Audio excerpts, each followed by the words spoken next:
Bhushan jewellers.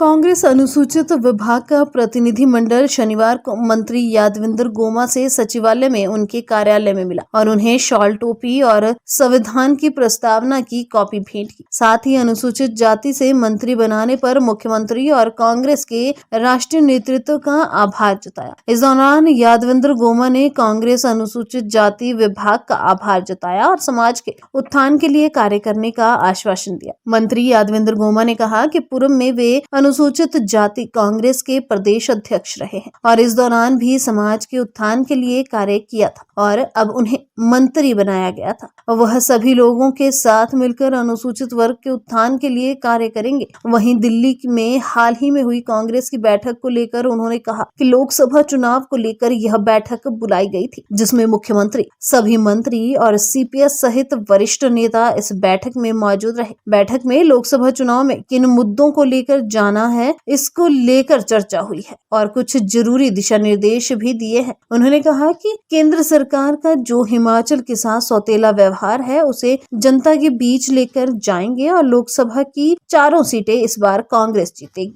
देखिए, जब मैं पिछली बार विधायक नहीं था तो पार्टी ने मुझे प्रदेश का अध्यक्ष एससी मोर्चे का बनाया था और हमने उस समय भी ये सब साथी जो हैं आज मेरे साथ खड़े हैं, उस समय भी हमारे साथ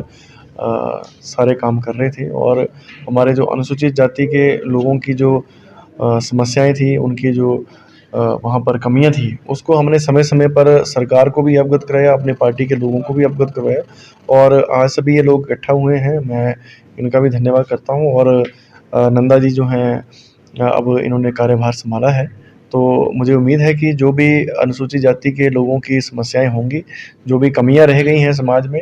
इनके साथ मिलके जो है हम सरकार के समक्ष उठाएंगे और उन समस्याओं को जो है अपनी ओर से पूरा करने का प्रयास करेंगे। देखिए, जो मीटिंग अभी हाल ही में एआईसीसी ऑफिस दिल्ली में हुई थी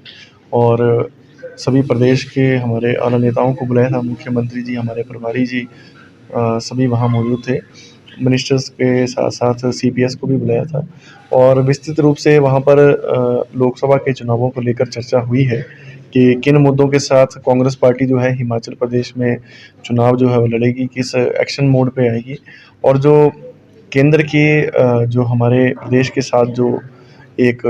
द्वेष भावना है, जिस तरीके से एक इग्नोर किया जा रहा है, उसके बारे में उन्होंने विस्तृत चर्चा की है और कई पार्टी को आगे ले जाने के लिए और 4 सीटों में चुनाव किस प्रक्रिया से लड़ना है,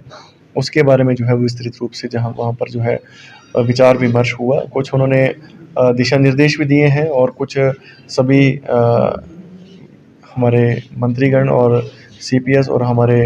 मुख्यमंत्री जी ने अपने विचार रखे हैं। तो एक संयुक्त बैठक हुई है, अब आने वाले समय में जो है उसके अनुसार जो है वो यहाँ पर काम होने वाला है। वहीं कांग्रेस अनुसूचित जाति विभाग के अध्यक्ष अमित नंदा ने कहा कि प्रदेश सरकार में अनुसूचित जाति विभाग के पूर्व में अध्यक्ष रहे यादविंद्र गोमा को प्रदेश सरकार में मंत्री बनाया गया है और अब सरकार में अनुसूचित जाति के 2 मंत्री, 1 डिप्टी स्पीकर और 2 सीपीएस है। अनुसूचित वर्ग जनसंख्या के आधार पर सरकार में प्रतिनिधित्व की जिस तरह से मांग कर रहा था, उस हिसाब से अनुसूचित जाति को प्रतिनिधित्व मिल गया है। अनुसूचित जाति वर्ग के लिए बहुत खुशी का दिन है। खुशी की बात है कि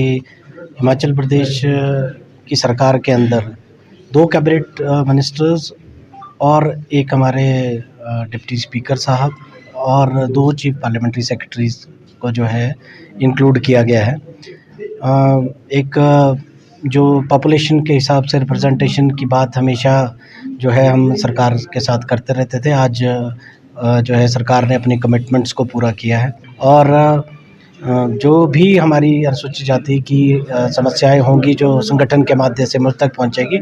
मैं जो हमारा एससी लीडरशिप है, चाहे डॉक्टर कर्नल धनराम शांडिल जी हैं, चाहे यादविंद्र गोमा जी हैं, चाहे विनय कुमार जी हैं, चाहे हमारे chief parliamentary secretary Mohan Lal Brakta जी, किशोरी लाल जी हैं, उनके माध्यम से जो है उनको हल कराने का पूरा प्रयास करेंगे। 2022 के विधानसभा चुनाव में हिमाचल प्रदेश का जो अनुसूचित जाति वर्ग है, उसने बढ़ चढ़ के जो है कांग्रेस पार्टी के पक्ष में वोट किया है और हमारी कोशिश ये रहेगी कि लोकसभा में भी जो ये वोट बैंक है, जो परंपरागत रूप से कांग्रेस का ही वोट बैंक है, इसको हम कायम रखें और हर 4 जो हमारी पार्लियामेंट की सीट्स हैं, इसमें हम उनको बढ़त दिला सकें। शिमला से नीरज डोगरा की रिपोर्ट।